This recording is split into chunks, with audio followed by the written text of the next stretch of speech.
ایک بار پھر ناظرین میں آپ کو خوش آمدید کہتا ہوں۔ رحمت رمضان کی خصوصی براہ راست نشریات افطار کا موقع ہے، اور آپ تمام لوگ اس وقت یہ سوچ رہے ہوں گے کہ مہوش جو ہیں وہ کہاں تک پہنچی، تو بلا توقف چلتے ہیں مہوش کی جانب۔ جی بتائیے کہاں تک پہنچی افطاری ہماری بالکل تیار ہے، مٹن بریانی بھی تیار ہے، اسی کے ساتھ سبزی کا رائتہ بھی بنا لیا ہے، ساتھ میں کھجور کا حلوہ ہے، اور اسی کے ساتھ سبروسو کی کچوریاں میں نے فرائی کی ہیں۔ سبروسو کی کچوریاں بھی ہیں ساتھ ساتھ؟ جی سبروسو کی کچوریاں بھی ہیں۔ اچھا۔ اور منٹ مارگریٹا بھی ریڈی ہے، اور اب میں بنا رہی ہوں ٹینگ کا پائن ایپل فلیور۔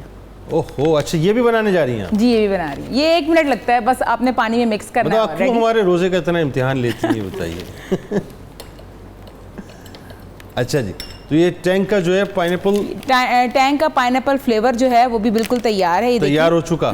بالکل ٹھیک ہو گیا، ساری چیزیں آلموسٹ آپ کی ریڈی ہیں؟ جی بالکل، ہماری افطاری بالکل تیار ہے۔ بس ٹھیک ہے۔ عارف لوہار صاحب جو ہے نا بار بار مجھے دیکھ رہے ہیں اور مجھے ایک میسج اندر سے کمیونیکیٹ کر رہے ہیں کہ جو آپ نے وعدہ کیا ہے شروع میں ساری چیزوں کے ادھر ہونے کا، ساری چیزیں وہ وفا ہو جانا چاہیے۔ جی بالکل۔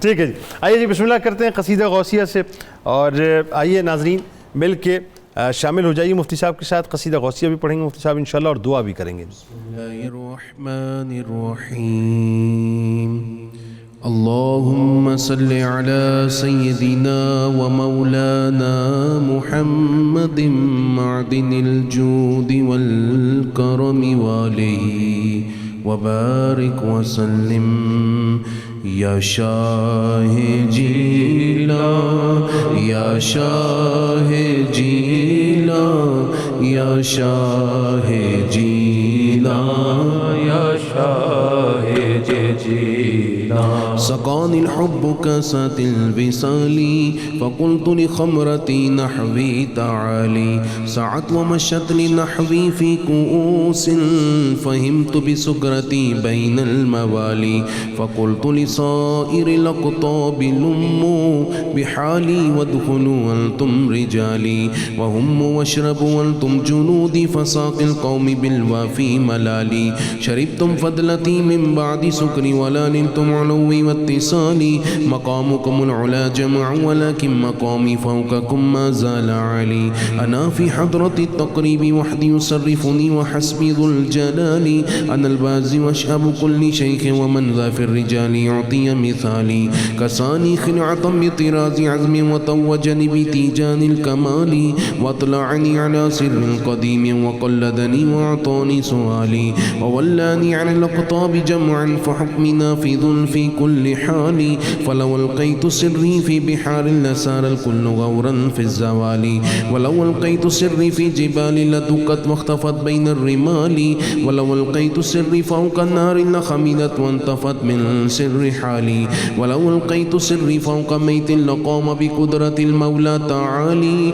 وما منها شهور أو دهور تمر وتلقدي لا تالي وتخبرني بما يأتي ويجري وتعلمني فاقصر عن جدالي يا شاه جيلان يا شاه جيلان يا شاه جيلان يا شاه جيلان مريدي هموتي واشتح وغني وافعل ما تشاء فالاسم علي مريدي لا تخف الله ربي اعطاني رفعة نلت المنال طبولي في السماء والارض دقت وشوس السعادة قد بدالي مريدي لا تخف الله ربي اعطاني رفعة نلت المنال طبولي في السماء والارض دقت وشوس السعادة قد بدالي بلاد الله ملكي تحت حكم وقت قبل قلبي قد صفالي نظرت إلى بلاد الله جمعا كخردلة على حكم اتصالي وكل ولي له قدم وإني على قدم النبي بدر الكمال نبي هاشمي مكي جازي وجدي به نلت الموالي أنا الجيلي محي الدين اسمي وعلامي على رأس الجبال أنا الحسن والمخدع مقامي وقدامي على عنق الرجال وعبد القادر المشهور اسمي وجدي صاحب العين الكمال تقبلني ولا تردد سؤالي أغثني سيدي انظر بحالي يا شاه جيلان يا شاه جيلان شاہ جینا یا شاہ جینا اللہم صلی علی سیدنا و مولانا محمد معدن الجود والکرم وآلہ وبارک وسلم یا رحمان یا اللہ یا رحمان یا اللہ یا رحمان یا اللہ یا رزاق یا اللہ یا رزاق یا اللہ یا رزاق یا اللہ یا سلام یا اللہ یا سلام یا اللہ یا سلام یا اللہ الحمدللہ رب العالمین والصلاة والسلام علی سید المرسلین پروردگار عالم آج کا روزہ قبول فرما ہمارے ماں باپ بہن بھائیوں رشتہ داروں جو اس دنیا سے گزر چکے اور جو ہیں سب کی بخشش فرما دے اے اللہ ہمارے ملک پاکستان میں جس طرح کے امراض میں مبتلا مریض ہیں کووڈ-19 کا شکار بھی جو ہیں سب کو شفا عطا فرما اس وبا کو ہمارے ملک سے ہی نہیں بلکہ اپنے فضل اور کرم سے تمام عالم انسانیت سے اٹھا لے تو رحمان ہے تیری رحمت ہر ایک کو گھیرے ہوئے ہے سب پر نظر رحمت فرما میرے اللہ سب کے گھروں میں احترام محبت اور سکون رشتوں میں وفا عطا فرما اے میرے اللہ پاکستان کو استحکام اور سلامتی بخش وصلی اللہ تعالی علی النبی الکریم وعلی آلہ وصحابہ اجمعین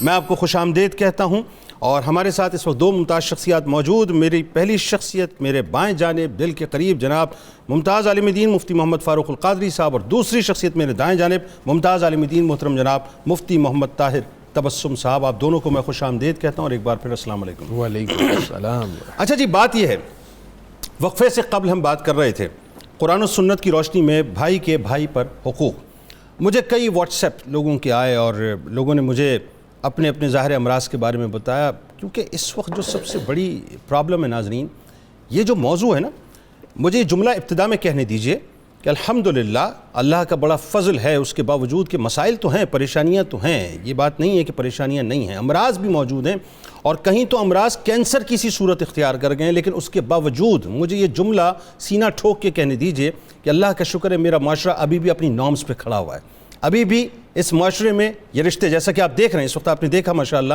کہ ایک بڑے بھائی کی قیادت میں چھوٹے بھائی موجود ہیں اسی طرح سے بہت سے ایسے گھر موجود ہیں اب بھی بلکہ اکثر و بیشتر ایسے گھر ہیں کہ جہاں پر بھائیوں کو باپ کے بعد باپ سمجھا جاتا ہے یا باپ کی موجودگی میں بھی بڑے بھائی کو باپ سمجھا جاتا ہے اور چھوٹوں کو اولادوں کے ساتھ اپنی اولاد ہی کی جگہ سمجھا جاتا ہے ابھی بھی ہے لیکن ناظرین ہم بات کر رہے ہیں بنیادی طور پر اس کینسر کی کہ جو آج معاشرے کے اندر پریویل کر گیا ہے یعنی تکلیف ہوتی ہے کہ کیا ہو گیا ہے آج کہ ایک ہی ماں کے بچے ایک دوسرے کے دشمن ہو گئے ایک ہی جان سے آئے ہوئے ایک دوسرے کی جان کے دشمن ہو گئے جن بھائیوں کو ایک دوسرے کا سہارا ہونا چاہیے تھا وہ ایک دوسرے کو بے سہارا کر بیٹھے جن بھائیوں کو ایک دوسرے کے خون کا محافظ ہونا چاہیے تھا وہ آج ایک دوسرے کے خون کے پیاسے ہو گئے جن کو ایک دوسرے پر جان دینی چاہیے تھی وہ آج ایک دوسرے کی جان لینے کے درپے ہو گئے جن کو ایک دوسرے پر اپنا سب کچھ لٹانا چاہیے تھا وہ آج ایک دوسرے کو لوٹنے کے درپے ہو گئے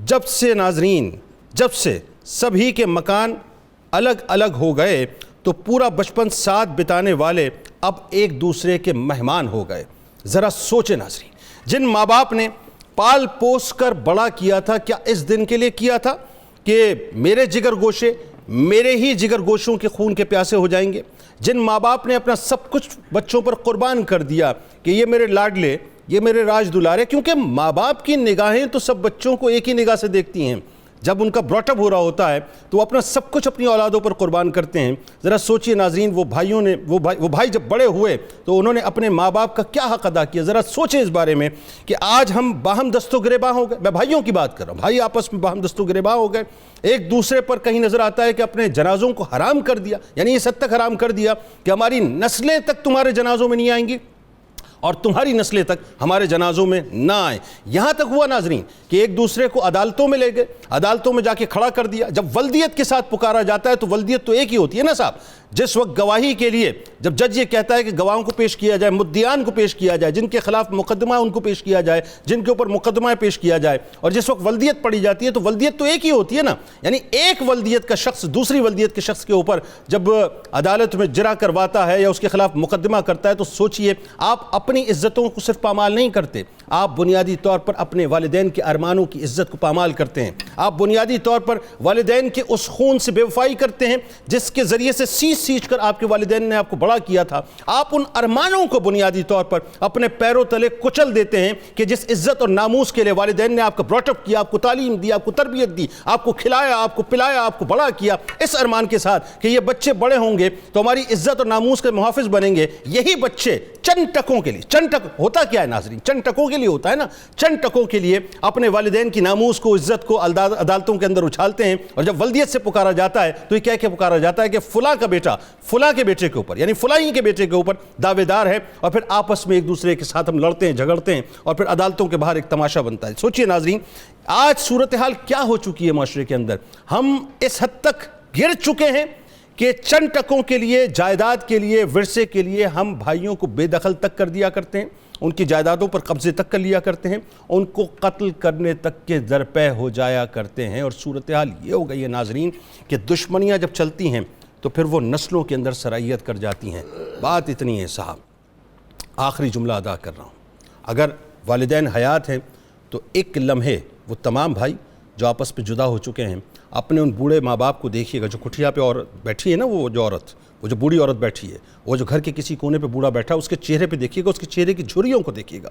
وہ جھریاں آپ کو پکار کے کہہ رہی ہوں گی کہ جو تم کر رہے ہو یہ انتہائی ظلم کر رہے ہو. ہمارے دکھ, ہماری تکلیف کو سمجھو کہ تمہیں اس لیے بڑا نہیں کیا تھا. اور اگر خدا نخواستہ مر چکے ہیں تو میں بہت افسوس کے ساتھ یہ بات کہہ رہا ہوں کہ آپ ان کی قبر میں ان کو تکلیف پہنچا رہے ہیں کہ اس مقصد کے لیے تو بچوں کو پیدا نہیں کیا تھا, یا اس مقصد کے لیے تو ان کو بڑا نہیں کیا تھا. اپنا نہ سوچیں, اپنے والدین کا سوچیں کہ جنہوں نے خون جگر پلا کر آپ کو بڑا کیا ہے. آئیے جی گفتگو کا آغاز کرتے ہیں. مفتی صاحب بہت حساس موضوع ہے, اور میں نے آپ سے یہ میں نے پہلے اسی لیے وضاحت کی کہ الحمدللہ مجھے خوشی ہے کہ میرا معاشرہ ابھی بھی ان نارمز کے ساتھ کھڑا ہے, لیکن تکلیف اس بات کی ہے کہ جو امراض ہیں وہ اللہ کرے کہ ختم ہو جائیں. بھائی پر جو حقوق ہیں قرآن و سنت کی روشنی میں. بسم اللہ الرحمن الرحیم. آپ نے درست فرمایا, یہ بڑا حساس اور اپنی نوعیت کا بڑا ہی اہم موضوع ہے. ہماری سوسائٹی میں دونوں طرح کے رویے موجود ہیں.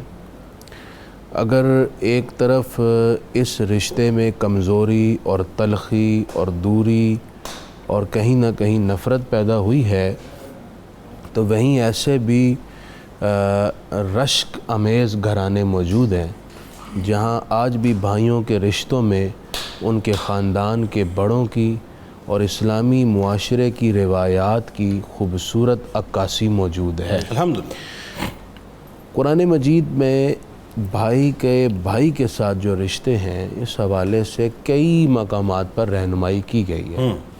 جو اس رشتے کو جوڑتا ہے اس کے لیے اللہ تعالیٰ نے بڑے بھاری اجر کی خوشخبری بھی سنائی. سبحان اللہ. سورۃ الرعد کی آیت نمبر 20 سے 24 تک اللہ تعالیٰ نے کچھ لوگوں کا اور ان کی خوبیوں کا ذکر کیا, اور پھر ان کے لیے بشارت دی کہ انہیں ہم جنت عدن میں داخل کریں گے. سبحان اللہ. جب یہ جنت کے اندر موجود ہوں گے تو والملائکۃ یدخلون علیہم من کل باب, تو جنت عدن کے ہر دروازے سے فرشتے آئیں گے اندر, اور آ کر ان لوگوں سے کہیں گے سلام علیکم بما صبرتم فنعم عقبی الدار. سبحان اللہ. کہ تمہیں ہماری طرف سے سلام ہو اس وجہ سے کہ تم نے دنیا میں صبر کیا.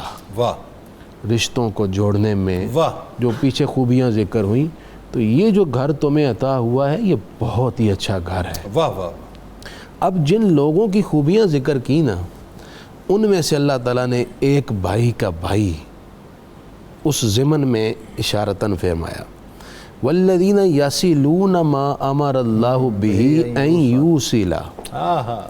فرمایا یوصل ہے جی جی یوصل. فرمایا کہ وہ لوگ جو ان رشتوں کو جوڑتے ہیں جن کو جوڑنے کا اللہ تعالیٰ نے حکم دیا ہے. سبحان اللہ. تو بھائی کا بھائی کے ساتھ جو رشتہ ہے اس کو جوڑنے کا حکم بھی اللہ نے دیا ہے. اللہ. تو اس وجہ سے جو بھائی بھائی کے ساتھ صبر اور برداشت کرتے ہوئے رشتہ جوڑے رکھتا ہے وہ بھی اس خوشخبری کا مصداق بنتا ہے.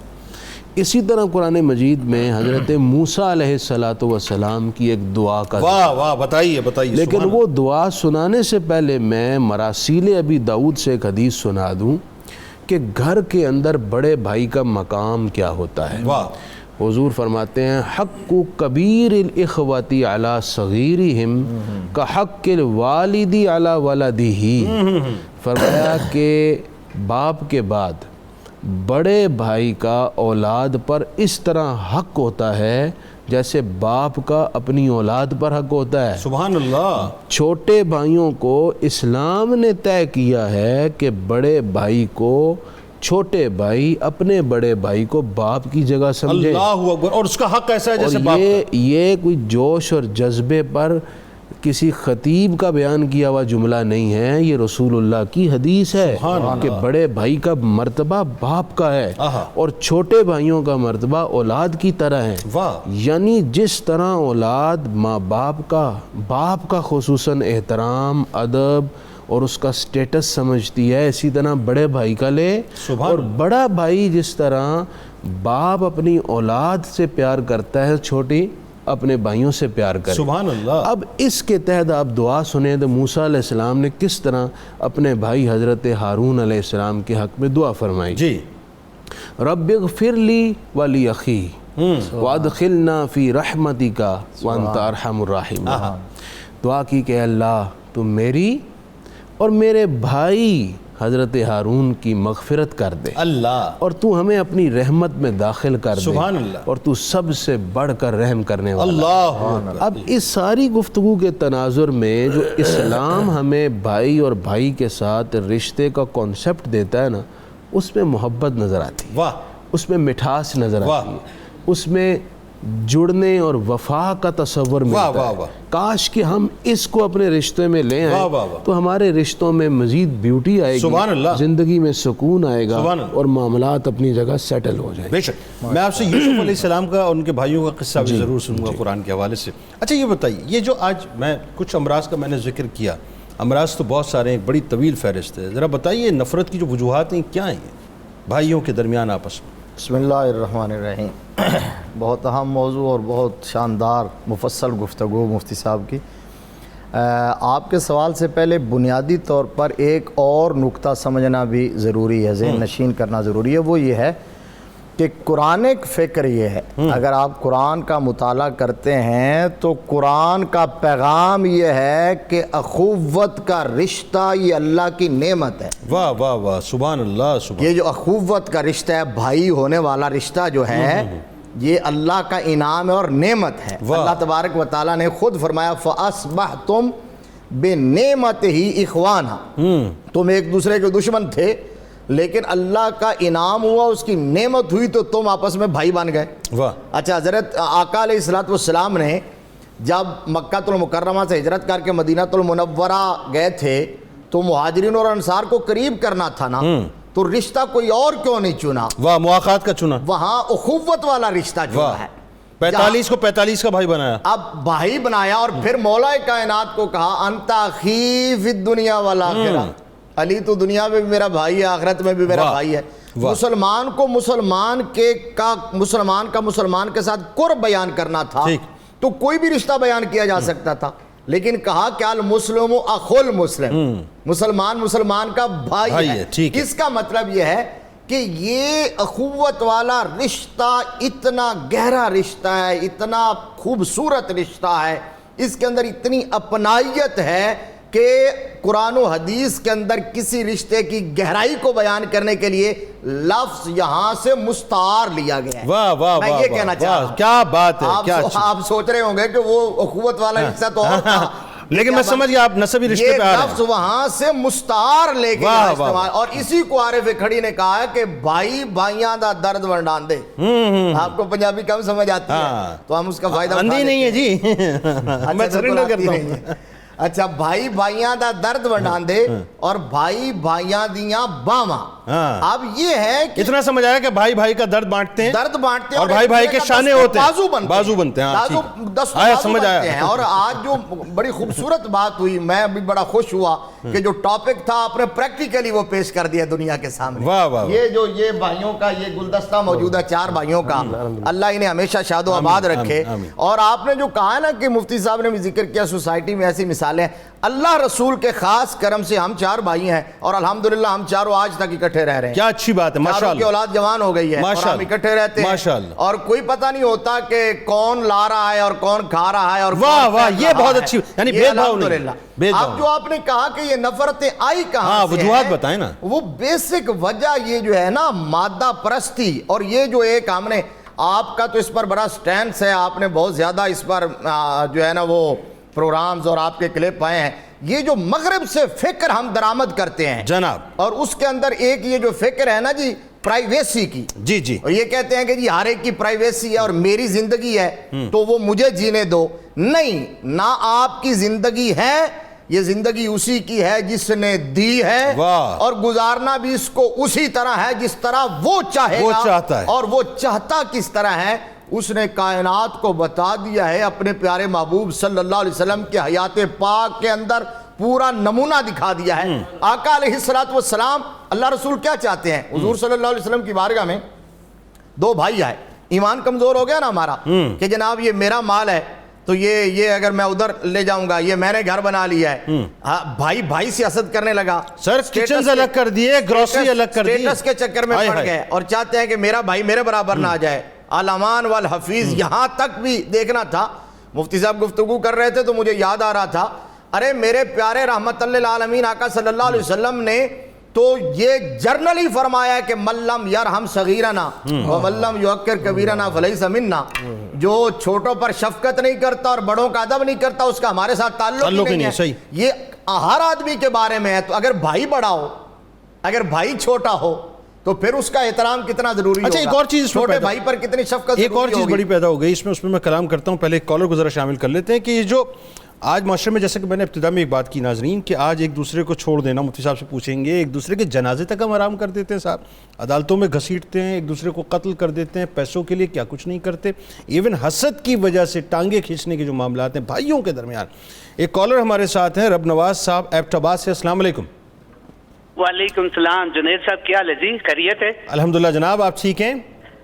جی اللہ کا شکر الحمدللہ. صبح نور پروگرام بھی آپ کا میں باقاعدگی سے دیکھتا ہوں. آج رمضان میں جو رحمت رمضان پروگرام ہے وہ بھی باقاعدگی سے دیکھ رہا ہوں. جزاک اللہ, بڑا پیار. آج جو آپ کا موضوع ہے بہت ہی اچھا ہے. اس میں آپ نے بڑی اچھی باتیں کی ہیں. قادری صاحب سے پہلے آپ نے خیر بحث گفتگو کی ہے. گزارش یہ ہے کہ اگر والدین اگر اولاد میں انصاف کریں تو پھر یہ نوبت ہی نہیں آتی کہ بھائی جو ہے وہ بھائی کے خلاف پروسیڈنگ کرنے کے لیے عدالت میں جائے. اچھا ٹھیک ہے, بالکل صحیح. یہ آپ کا ایک کوشچن ہے, اس کو فلوٹ کرتے ہیں. مسز مقصود صاحب ہمارے ساتھ ہیں. السلام علیکم. وعلیکم السلام. ہیلو, السلام علیکم. وعلیکم السلام. محترمہ کہاں سے کال کر رہی ہیں؟ کراچی سے بات کر رہی ہوں. بھائی مجھے ایک کوشچن تھا, ہم لوگ ابھی اسی مسئلے کو لے کے بہت پریشان ہیں. مسئلہ یہ تھا کہ کیا وراثت جو اگر اپنی زندگی میں کوئی اپنی پراپرٹی کا کچھ حصہ سیل کر دیتا ہے, ٹھیک ہے, اور اپنی طریقے سے استعمال کر لیتا ہے, کیا اس کے بعد اگر اس کی ماں کہہ دے کہ یہ تمہاری وراثت ہو گئی, اب تمہارا اس میں کوئی حصہ نہیں ہے, تو کیا یہ وراثت میں شامل ہوتی ہے؟ بتاتے ہیں آپ کو. بالکل, استعمال انہوں نے اپنی مرضی سے ہی کیا تھا, مرضی سے دیا تھا. بالکل ٹھیک, آپ کا بہت شکریہ. اور یہ ابتدا میں آپ کو آواز نہیں پہنچی, انہوں نے کہا جی آپ گفتگو جو کر رہے ہیں, آج میرا پرابلم گھر میں اس وقت ہم یہ ڈسکس کر رہے تھے, ایگزیکٹلی یہی مسئلہ ہے جس میں ہم ڈسکس کر رہے تھے. تو بتائیے کیا کیا جائے, کیا ان کا مسئلہ ہے؟ مطلب وہ جو پراپرٹی انہوں نے کیا, یہ کچھ چیزیں جو ہے نا مطلب اپنی حیات کے اندر, وہ ہاں زندگی میں اگر کسی کو کوئی ڈونیٹ کر دیتا ہے, آپ بتا دیجیے اگر آپ سنو جی, تو وہ وراثت کا بعد میں جب اس کے فوت ہونے کے بعد وراثت تقسیم ہوتی ہے تو زندگی میں دیا ہوا اس میں شامل ہوگا کہ نہیں؟ نہیں ہوگا شامل. نہیں ہوگا. وہ جس کو اس نے دے دیا وہ مالک تھا, وہ اس کا اختیار ہے, رائٹ ہے, وہ جس کو چاہے دے سکتا ہے, جتنا چاہے دے سکتا ہے, لیکن ایسا کرنا نہیں چاہیے. کرنا نہیں چاہیے, ایسا نہیں کرنا چاہیے. نعمان بن بشیر رضی اللہ تعالیٰ عنہ والی جو روایت ہے کہ وہ ایک غلام دیا, تو اگر مثال کے طور پہ وہاں سے ہم دلیل لے کے بات کریں, جی جی ایسا ہی, تو اگر ایک کو دیا تو پھر دوسروں کو دوسروں کو دینا چاہیے. وہ کسی وجہ سے دیتے ہیں, ماں باپ اگر کسی کو کرتے ہیں شرعی طور پر, وہ قانونی طور پر اس کا رائٹ ہے, دے سکتے ہیں وہ. اچھا جی, اب ذرا یہ بتائیے کہ ہمارے یہاں جو ظاہر ایک دوسرے کو چھوڑ دینا, ایک دوسرے کے جنازے حرام کر لینا, عدالتوں میں ایک دوسرے کو لے جانا, قتل کر دینا, یعنی انتہا تک ہم جو پہنچتے ہیں, اس پہ میں چاہوں گا آپ کامنٹ کیجئے. ناظرین بس ایک مختصر سا وقفہ ہے, مجھے اندازہ ہے کہ آپ یہ پوری گفتگو بہت توجہ سے اس وقت سن رہے ہیں. جاتے ہیں اور لوٹ کے انشاءاللہ واپس آتے ہیں.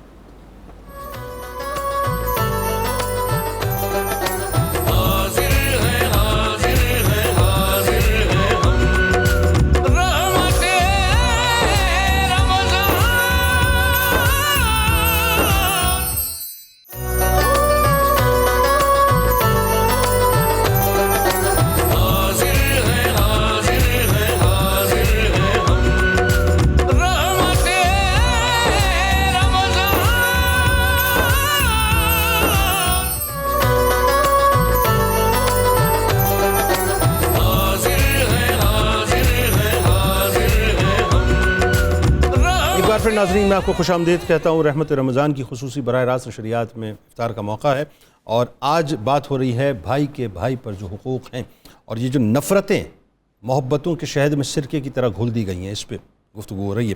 مفتی صاحب بتائیے, جو میں نے بریک سے قبل آپ سے سوال کیا, میں ریپیٹ اس لیے کر دیتا ہوں تاکہ جن لوگوں نے ابھی ہمیں جوائن کیا ہے, کہ یہ جو ایک دوسرے کو آج چھوڑ دینا, ایک دوسرے سے حسد میں اس حد تک چلے جانا کہ بھائی بھائی کا خون کا دشمن ہو جائے, جائیداد کے لیے چند ٹکوں کے لیے قتل کر دینا, جنازوں تک کو اپنے اوپر اپنی اولادوں پر حرام کر دینا, یہ کیا, یہ کہاں پہ آ کے کھڑے ہو گئے؟ اصل میں جنید بھائی اگر ہم گہرائی سے دیکھیں تو یہ فوراً نہیں ہوتا, اس کے پیچھے کچھ اسباب ہوتے ہیں. وقت کرتا ہے پرورش برسوں, حادثہ ایک دم نہیں ہوتا. ایک دم نہیں ہوتا. دیکھیں اگر ہم ایک سطحی جائزہ بھی لیں تو جب تک بھائی غیر شادی شدہ ایک ہی گھر میں ہیں اس وقت تک نارمل رہتے ہیں, ایک دوسرے سے قریب بھی ہوتے ہیں, ایک دوسرے سے ڈسکشن بھی کرتے ہیں, ایک دوسرے سے مشورہ کر کے بہت سارے معاملات انجام دیتے ہیں. شادیوں کے بعد زندگی میں ایک بہت بڑی تبدیلی آتی ہے, اس میں ایک بھائی کا امتحان شروع ہو جاتا ہے کہ اب وہ رشتوں میں بیلنس کیسے رکھے گا, بھائی کے رشتے, بہن کے رشتے اور بیوی کے رشتے میں. صحیح. اب اگر وہ بیلنس نہ رکھ پایا تو پھر نتائج وہ نکلتے ہیں جن بھیانک نتائج کا ذکر آپ کر رہے ہیں. اگر وہ دانش مند ہے, اس کی تربیت اسلامی اصولوں کے تحت ماں باپ نے کی ہے, اور میں ایک اور بات آپ کو بتاؤں, جو آدمی مسجد آتا جاتا رہتا ہے نا, اس کے کان میں کچھ نہ کچھ قرآن کی باتیں پڑھتی جاتی ہیں, وہ نسبتاً ان لوگوں کے چینج ہوگا جو بالکل نہیں جاتے. ایک اثر بہرحال ہوتا ہے, وہ کچھ نہ کچھ ڈرے گا, روز سنتا ہے. اچھا, تو اب اگر اس کی تربیت ایسے ہوئی ہے تو وہ کچھ نہ کچھ لحاظ کرے گا. دوسری ہمارے اندر خامی کیا ہے, برداشت نہیں ہے. برداشت نہیں ہے. ہم نمبر 2 جذباتی بہت ہیں, برداشت بھی نہیں ہے اور جذباتی بھی زیادہ ہیں, بہت جلد ری ایکٹ کرتے ہیں مسئلے پر. ادھر سے سنی بات اور جا کر بھائی کے گلے پڑ گئے, ادھر سے سنی بات بھائی کی بے عزتی کر دی. پھر اب جب بچے جوان ہو جائیں تو پھر وہ بھی اپنے چچا کی بات اپنے والد کے خلاف برداشت نہیں کرتے. بالکل صحیح بات. رشتے بہت جلدی چینج ہو جاتے ہیں. بالکل ٹھیک. تو میری گزارش یہ ہے, ایک تو برداشت, صبر, اور نمبر 3 معاملہ فہمی پیدا کرنے کے اندر. بالکل ٹھیک. اور اگر اجازت ہو تو ایک بات میں اور بہت مختصر کرنا چاہتا ہوں, وہ میں یہ کرنا چاہتا ہوں کہ بھائی کا بھائی کے ساتھ جو رشتہ ہے نا, اس معاملے میں ایک حدیث اپنے ذہن میں رکھا کریں. نبی کریم صلی اللہ علیہ وسلم نے فرمایا, یا لا يدخل الجنت قاطع الرحم. اس حدیث کا مفہوماً ترجمہ میں یہ کروں گا کہ وہ شخص جو اپنے بھائی کے ساتھ یا بہن کے ساتھ یا کسی قریبی عزیز کے ساتھ محض اپنی انا اور اپنی خوشی اور اپنے نفس کی تسکین کے لیے رشتہ توڑتا ہے, وہ جنت کی خوشبو بھی نہیں سن اللہ اکبر، اللہ اکبر. یہ ذہن میں رکھے اور پھر ان رشتوں کو نبھانے یعنی کی جنت طرف میں جانا تو درکنار، جنت کی خوشبو تک جو ہے اس کو نہیں پا سکے گا. اللہ اکبر. اچھا جی، اب اب اتنی ہم نے گفتگو کی پرابلمس کی، ایک اور اس میں بات ہو گئی، دو باتیں اس میں. ایک تو یہ کہ جو بھائی کو بھائی سے قریب کیسے لایا جائے، اس کے بارے میں ذرا بتائیے بنیادی طور پہ کہ اس کا حل کیا ہے، علاج کیا ہے. وہ ایک تو یہ ہے کہ وسعت ظرفی پیدا کیجئے، نیک نیتی کے ساتھ یہ سوچے کہ جو کچھ آپ کے پاس ہے نا وہ آپ کا نہیں ہے، آپ صرف کسٹوڈین ہیں. یہ اللہ نے آپ کو دیا ہوا کسی کے لیے. ٹھیک ہے. تو جب آپ فراخ دل ہو جائیں گے تو بھائی بھائی کے قریب ہو جائے گا. اور اگر ہم حدیث کی روشنی میں اس کو سمجھنا چاہیں تو نبی رحمت صلی اللہ علیہ وسلم نے تو فرمایا کہ ایک مسلمان کے لیے بھی جائز نہیں ہے کہ وہ کسی دوسرے مسلمان کو 3 دن سے زیادہ صحیح بات ہے، بالکل تو سگے بھائی کو. اچھا سر، اس اور میں قرآن پاک میں ایک کردار اور قرآن پاک کو آپ کو بالکل کیجئے، لیکن اس سوال کو بھی ساتھ ساتھ آپ لے لیجئے کہ ہوتا یہ ہے کہ وہ بھائی کو جب یہ کہنے والے یہ کہتے ہیں، میں جینڈر ڈسکریمنیشن کی بالکل بات نہیں کر رہا، لیکن میں جنرل بائسنس کی بھی میں بات نہیں کر رہا، میں ایک بہت ہی جنرل بات. اب آپ کو پتہ ہے، سننے والے سمجھ رہے ہیں میں کیا کہہ رہا ہوں، کہ جب پھونک ماری جاتی ہے نا کہ اپنا کچھ سوچ لو، سب کچھ لگا دو گے کیا اپنے بھائی پہ، اپنے بھائی پہ سب کچھ قربان کر دو گے، اب اپنی اولادوں کے لیے بھی سوچو، اولادیں جوان ہو رہی ہیں. بتائیے. یہ سلگتے ہوئے ایشو کو مفتی صاحب نے بڑا اچھے طریقے سے ابھی ایڈریس کیا. یہی بات ہے، جہاں سے دوریاں شروع ہوتی ہیں، لڑائیاں شروع ہوتی ہیں، یہاں امتحان شروع ہوتا ہے.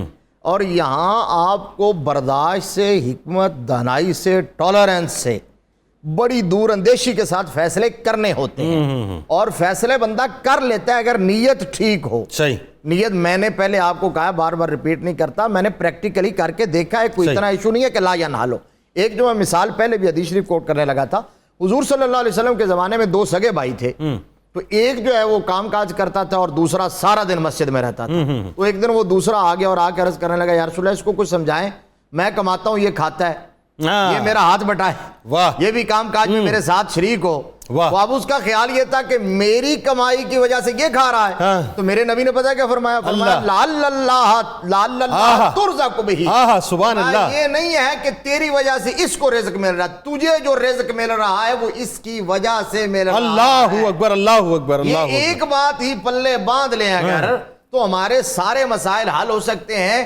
میرا بلیو ہے اس بات پر، خدائے وحدہ لا شریک کی قسم، مجھے جو عزت ملی ہے، جو رزق مل رہا ہے، وہ بہن بھائیوں پر خرچ کرنے کی وجہ سے. قربان جاؤں مفتی صاحب، کیا اچھی بات. جنید بھائی حدیث شریف میں وعد ہے نا، نبی کریم علیہ السلام نے فرمایا جو یہ چاہے اللہ میرا رزق بڑھا دے اور میری عمر بھی لمبی کر دے، اس کو چاہیے صلہ رحمی کرے، یعنی بھائی بہنوں کرے. اب ایک بات آخری، اتنی پیاری پیاری آپ لوگوں نے باتیں کی، ذرا ان کو بھی ذرا تھوڑا سا کیا کہنا چاہیے اپنا، ذرا ایک میٹھی سی گولی دیجئے نا. جو آ کر پھونکے مارتے ہیں اور بھائیوں کو لڑواتے ہیں، جدائیاں ڈلواتے ہیں، دور کرواتے ہیں، نہیں ان کے بارے میں بھی تو ذرا بتائیں نا، جو بھائیوں کو دور کروا دیتے ہیں. ملتے مطلب ایک میں نے کئی مواقع پہ دیکھا کہ آ کے بیٹھ گئے بھائی، تصفیہ ہونے والا تھا، کسی نے پھونک ماری پھر دور ہو گئے. جی یہ بہت ہی گھنونا کردار ہے ہماری سوسائٹی کا، جو ادھر کی بات ادھر لگاتے ہیں. یہ تو اپنی جگہ ہیں ہی گھنونے، لیکن میں اس پر ایک آگے بڑھ کے کمنٹ یہ کرنا چاہتا ہوں کہ ایک مسلمان کو، خصوصاً ایک بھائی کو، کان کا کچا کبھی نہیں ہونا. ہاں اچھی بات. جو آدمی کان کا کچا ہے نا، نہ تو وہ کامیاب باپ ہے، نہ کامیاب افسر ہے، نہ کامیاب بزنس مین ہے، نہ کامیاب انسان ہے. کان کا کچا انسان مخلص رشتوں سے محروم ہو جاتا ہے. کان کا کچا انسان ایون کہ اپنے سگے بھائی جیسے با وفا ساتھی سے بھی محروم ہو جاتا ہے. اور آخر میں درخواست کرنا چاہوں گا تمام بھائیوں کی خدمت میں، آپ لوگ ایک دوسرے کے قریب ہونے کے لیے یہ نہ سوچیں کہ دوسرا بھائی پہل کرے، میں بڑا ہوں وہ میرے پاس آئے. نبی کریم علیہ السلام نے فرمایا ہے جو معاف کرنے میں پہل کرتا ہے نا، اللہ تعالیٰ اسے پہلے معاف کرتا ہے. جنید بھائی آپ بات ذرا میری توجہ فرمائیے گا. حضور نے فرمایا جو معاف کرنے میں پہل کرتا ہے نا، اللہ اسے پہلے معاف کرتا ہے. آپ دوسرے بھائی کے آنے کا ویٹ نہ کریں، آپ آگے بڑھیں. واہ کیا اچھی بات ہے. آپ دونوں کا بہت شکریہ، آپ تشریف لائے. ایک چھوٹا سا پیغام مجھ جیسے چھوٹے آدمی کے ذریعے سے قبول کر لیجئے. صاحب یہ جو مفتی صاحب نے بات فرمائی نا، قربان جاؤں میں، اپنی انا کے بت کو فنا کر دیجئے صاحب، کچل دیجئے اپنے پیروں کے نیچے، اور یہ مت سوچیے کہ آپ چھوٹے ہیں کہ بڑے ہیں. یاد رکھیے گا جو تواضع اختیار کرتا ہے نا اللہ تبارک و تعالیٰ اس کو بلند کیا کرتا ہے. اللہ کی رضا کے لیے اگر آپ کا بھائی ناراض ہے، آپ نے زیادتی کی ہے، اس نے کی، اس موضوع کو بھول جائیے. کتنی کی اس موضوع کو بھول جائیے، کتنا ٹیمپریچر ہے دشمنی کا اس موضوع کو بھول جائیے، کتنی نفرتیں اس موضوع کو بھول جائیے. ایک کام کیجئے اللہ کی رضا کے لیے. دیکھیں نیت خالص ہونی چاہیے. اللہ کی رضا کے لیے اپنے سیل فون کو اٹھائیے، ڈائریکٹلی فون کیجئے اپنے بھائی کو کہ بھائی میں آپ کے پاس آنا چاہتا ہوں، بھائی میں آپ سے معافی مانگنا چاہتا ہوں، بھائی میں آپ کے ہاتھ چومنا چاہتا ہوں، بھائی میں آپ کی قدم بوسی کرنا چاہتا ہوں. وہ اگر بڑھیں، اور اگر نہیں تو پھر اسی انداز سے کہ بھائی بیٹا میں تمہارے پاس آنا چاہتا ہوں، بیٹا اپنے دروازے کھولو، آ کے میں تمہیں اپنے گلے لگانا چاہتا ہوں، اپنے سینے لگانا چاہتا ہوں، تمہیں دعائیں دینا چاہتا ہوں. بس اس انا کو ختم کر دیجئے. یہ قربت ناظرین بہت دوریوں میں جو تبدیل ہو جاتی ہیں ایک لمحے کے اندر دوبارہ قربتوں میں تبدیل ہو جائیں گی. انشاءاللہ رات سحری کے وقت دوبارہ ملاقات ہوگی. زندگی رہی تو اس دعا، اس امید، اس یقین کے ساتھ اجازت دیں کہ اللہ تعالیٰ آپ کا، ہمارا، ہم سب کا حامی و ناصر ہو.